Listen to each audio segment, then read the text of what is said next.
What's up, Planeswalkers? Another day, another deck, and today we're bringing you a Boros Cloud deck. Shout out to Doomwake, this was part of it. So Cloud, Midgar Mercenary. Whenever it enters, you go and grab an equipment card, reveal it, put it into your hand, shuffle, and then if anything is on Cloud would activate, it would double it. We also have Nahiri. So whenever one of our equipped creatures attacks, we get to exile the top card of the library. Leyline Axe. Firion gives everything that's equipped haste, and we can create copies. Rebel Salvo to deal damage. Cori-Steel Cutter, Chainsaw, Adelbert Steiner, Lavaspur Boots, Freya Crescent. This is an interesting creature. Dire Flail, and then Adventuring Gear. I was hoping for kind of a double trigger with the landfall off of Cloud. So we've got a lot of different opportunities to really get this deck going and see how we can pump up Cloud, but this probably isn't the best overall Boros enchantments or equipments. I know that'll probably come later, but we're going to go ahead and try it out, see how we do on the ladder. And once again, if you haven't already, please consider liking and subscribing to the channel. Let's get right on into it. Mr. Demos with the Gandalf. Okay. I like this. We've got turn 1, Freya Crescent, turn 2, Cloud, and then we can even go ahead and Basilisk Collar if we need. I think, you know, this is a good keep. We've got the Basilisk Collar. We've got the Rebel Salvo also, which has affinity for equipments that allows us to deal 5 damage to a creature. I'm going to go ahead and I'm going to get down the Crescent first. So this is actually cool. It's a 1/1 that adds a mana to activate only for equipment, equips, or an equipment spell. But it also has jump, so it has flying on your turn. So it's kind of like a Boros Boggles situation, if you see that, you know? Opponent's playing Monastery Swiftspear, Sleight of Hand. This is still early on. This is day 1, by the way. Y'all are going to see a ton of videos from me day 1. I still don't understand why everybody's playing the same old decks. They don't want to try new stuff. I think we definitely go get... I'm going to get the... kind of thinking the Lavaspur... Well, not Lavaspur. Adventurer's Gear. I was thinking Lavaspur, but let's go ahead and get Adventurer's Gear here. We have Basilisk Collar. We have Cori-Steel Cutter. Stock up coming from opponent. So they're off to a slow start. We're off to a fast start. We don't block. Okay. Let's go ahead and play the Basilisk Collar. We're going to equip it. Oh, we messed up there. Yeah, I thought it was only 1 to equip. My bad. Okay. So yeah, let's go ahead and do that. Swing in for 2 lifelink. Oops. I don't know why. I thought it was only 1 to equip for each of those, but it was 2 for the collar, but that's fine. Opponent getting into the full swing of things with their otters, their Swiftspear, all their Izzet stuff, and Drakecatcher. Well, this is good because we have the Rebel Salvo that can go ahead and take care of the Hatcher. I actually like this deck, so I'm not too mad at it. Let's go ahead and attach the Adventuring Gear. We can now throw down the Sunbillow Verge. It's going to double trigger landfall, and then we can actually equip Cloud with this. We're going to give opponent a chance. Swing in with a 7/6 trample lifelink haste. Boom, boom, or not haste. Trample lifelink death touch. Down to a 3/2 here. Opponents can't take care of Cloud, aren't they? They're like, what is happening with Cloud? Cloud's unbeatable. It's unstoppable. I really like Cloud. I pulled 2 in person, like, you know, from between pre-releases and just packs that I opened. And I think it's going to be a really underrated card. I know it's expensive already. And I got 1 VV, so I was super excited about that. And then 2 Sephiroth. Yeah, let me know, Sephiroth, do you guys think I should keep those or sell them? Because one of them's foil. It's not the full art, but anyways, I digress. Opponent's about to swing for a lot. I think we win here. Are we doomed? Pretty sure we're doomed. Well, it's not that bad. I think we can go ahead and landfall, trigger. We're up to 7. We can fire up the Restless Bivouac, right? So we can get rid of this. Boom, that's dead. If we play another creature, we get to activate the Cori-Steel Cutter, and we can make some blockers.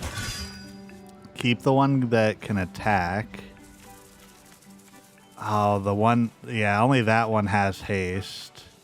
That actually worked really well. So, I mean, we can't quite kill them, but we could swing in for 6. We gain 6. We go up to 10.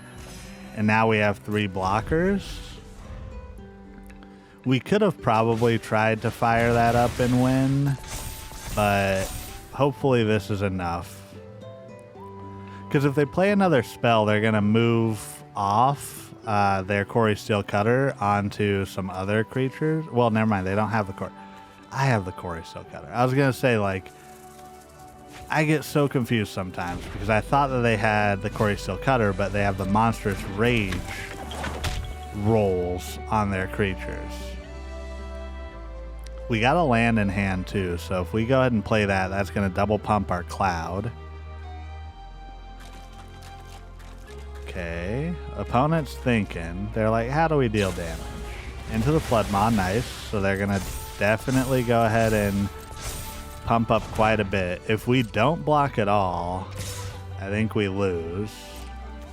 Yeah, we would lose exactly, so let's throw a block here and a block here. We take 4. And I think we just win. No choice. Witness my ultimate spell. Yeah, we just go ahead and Adventuring Gear, double trigger. That's 6 damage right there. Let's just fire up the Restless Bivouac and then throw down the Freya Crescent. Let's attack. Get it all out there. Boom, boom. And just like that, another one bites the dust. Yep. On to the next one.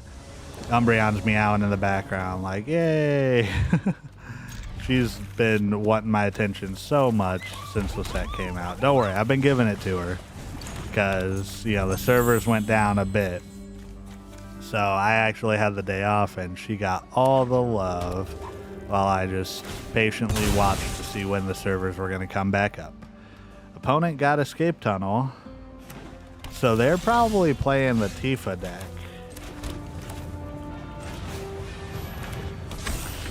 Let's see.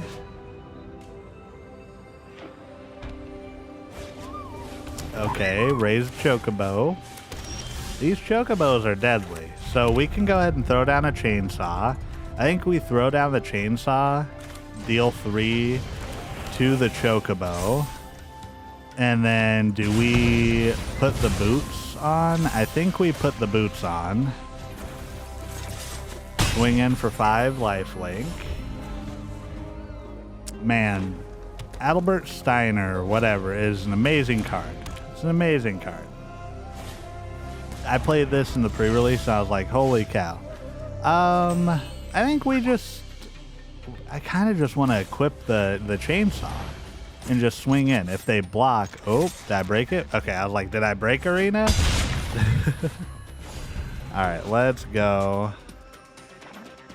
We're already up to 31 life. It's like turn 4 and we're at 31 life. This is actually kind of insane. Alright, yep, Chocobo. They might win this. They're about to mass produce Chocobos, aren't they? Let's go and get Cloud out here. We can search for... I might go for the Flail or maybe the Collar. I think maybe Cori-Steel Cutter is the best bet here.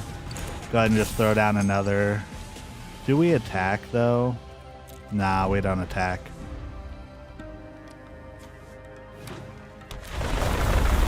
Alright, yep, they're pumping up a ton. We can get Nahiri next turn.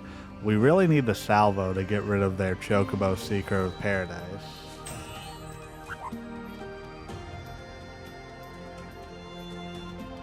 Are they gonna kill our Steiner?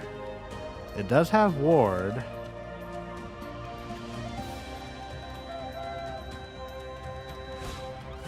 Chocobo kick, so they return the land. They're gonna pay it. Yep. Wow. Deal twice the amount of damage. Well, we get to put a counter on the chainsaw, though. Yeah, this might not be good for us. We might not be able to get this one. I think we can Steel Cutter into Nahiri. We also have the Basilisk Collar. Let's go Nahiri. Affinity for equipment. Get her down. I think we hold off.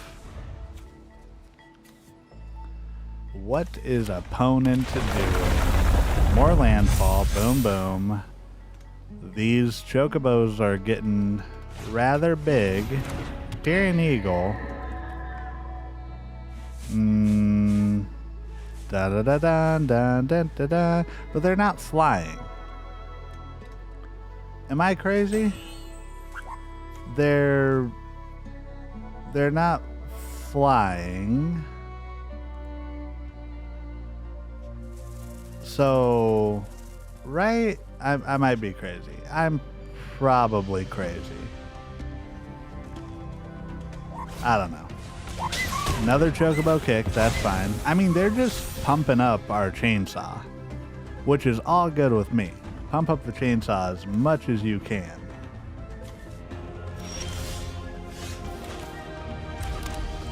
Let's get the chainsaw on there. I think we want to go ahead and equip the Cori-Steel Cutter to give it trample. Swing in for 9. Oh, we got the Rebel Salvo, but we don't have any mana. No. Well, opponent down. Pump it up more. We're at 30. I don't know. I'm still worried. I don't know what opponent can do here. I'm curious. Okay. Yep. So they kill our Nahiri. Get another counter on the chainsaw. I mean, at this point, it's just, it's Boros boggles. Another Empyrean Eagle. They don't have flying. Why are they doing this? They're not going to attack. So, I think we do the same thing. Fire up the chainsaw. Boom. Maybe we put on the Lavaspur Boots here just in case. Pump it up, pump it up. And then we're not going to attack. Here's my thought, though, because I don't know if opponent knows this. We can play out the Basilisk Collar. We're going to kind of trick them into a false sense of security here, because they're about to swing with a ton, right? Like, they're going to have a lot of damage coming in. Do they have 30? 5, 10, 15, 20? I don't think they quite have 30. But maybe they don't attack with everything. Either way, Basilisk Collar. We have some differences that came through, right? So let's go ahead and equip here. We can play the collar, and we can equip it. But because I now have Death Touch on this, I only have to deal 1 damage to the creatures to kill them, and the rest goes through. So they would need to block with like everything here, and I still win. Even if they block with 7 creatures, I win because I only have to deal 1 damage to each of them. See? You gotta remember this. You gotta remember this, or you're gonna lose some games. Don't underestimate me. That's how you win. On to the next one. Boost tough. All right. I don't know. I'm gonna keep it hesitantly because we've got the Leyline Axe. We can throw down the Restless here, and then next turn we Adventuring Gear, and then well, there's the Freya Crescent. Yeah. So Adventuring Gear. Maybe we go Crescent first, because then after this turn we can go ahead and Adventuring Gear, attach. But we should have enough for, if we get an untapped land, then we can get Nahiri out. Right? I think that's how it works. Unless opponent just kills it right now. We need an untapped land. This is going to be interesting, because opponent's playing white-red. Still not any Final Fantasy cards from this one. Okay, untap land. Oh, we should... it's fine, it's fine. Adventuring Gear. I think we have to tap... Well, it messed up for us. It's whatever. Let's go ahead and equip 2 here. Boom. Boom. So next turn, we could go with Nahiri. Next turn, if we have an untapped land or a tap land, whatever, we can go ahead and put the Leyline Axe onto the Freya. It's going to go ahead and get +4/+4.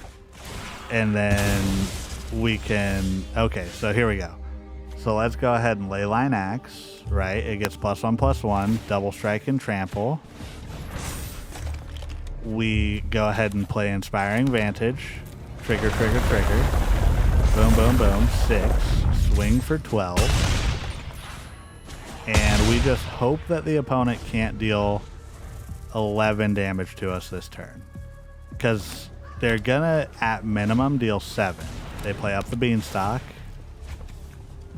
I think we're good. Because they mobilize, ping us for 1, that's 1, and then we're gonna take 6. And I think we just win here, unless they have something. Nope. Good game. Yeah, we got it. We got another land off the top. Boom, boom, boom. All right, this deck was pretty good. Let's get into the wrap-up. So yeah, this was Boros Cloud. Cloud didn't really make that much of an appearance. Equipments might just be great in general. Like, I play the Selesnya one. I really like that one. I really liked that. You're probably going to see that first. And I really like this deck too. I mean, equipments are just coming back full force, which is amazing. But once again, thank you to everybody for supporting the channel. First and foremost, last but not least, you are doing everything right today, and you matter.